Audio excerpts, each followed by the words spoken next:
ভাই আইফিক্স ফার্স্টের ট্রেনিং সেন্টারে টিচারদেরকে নিয়ে যদি কিছু বলতেন। আমি মূলত 40 ব্যাচের একজন স্টুডেন্ট, আর আমি টিচার হিসেবে ক্লাস টিচার হিসাবে পেয়েছি হৃদয় সিনহা স্যারকে। বেসিক্যালি হৃদয় সিনহা স্যার এমন একজন স্যার যে কঠিন কোনো বিষয়কে অনেক সহজভাবে স্টুডেন্ট কীভাবে বুঝতে চায় সে এটা আগে রিড করে, সেই এটা রিড করার পরে স্টুডেন্ট যেভাবে বুঝতে চায় সে ওটা ওইভাবেই সহজ করে বোঝায়। ওকে, আচ্ছা, শুধু আপনার হৃদয় সিনহা স্যারের কথা বলেন, আরও যে টিচারগুলো রয়েছে তাদের উপরে হ্যাপি না আপনি? অল ওভার সকল টিচারের হৃদয় সিনহা স্যারের ক্যাটাগরিতে, বাট আমরা ক্লাস টিচার হবে প্রত্যেকটা ব্যাচে একজন করে ক্লাস টিচার থাকে, মানে এক একটা ব্যাচের জন্য এক একজন ক্লাস টিচার।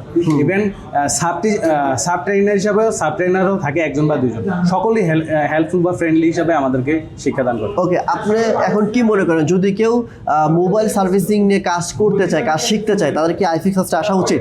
হ্যাঁ, অবশ্যই। আপনি কোনটা সেরা, আপনি বাজারে একটা ফল কিনতে যাবেন, আপনি কিন্তু সেরাটাই খোঁজ করবেন। সুতরাং আপনি এখানে কাজ শিখতে আসবেন এই সেক্টরে। তো এই বাংলাদেশের ভিতরে, ইভেন আমি মনে করি সাউথ এশিয়ার ভিতরে সবচেয়ে বড় সেন্টার হচ্ছে iFix first. Thank you so much ভাই।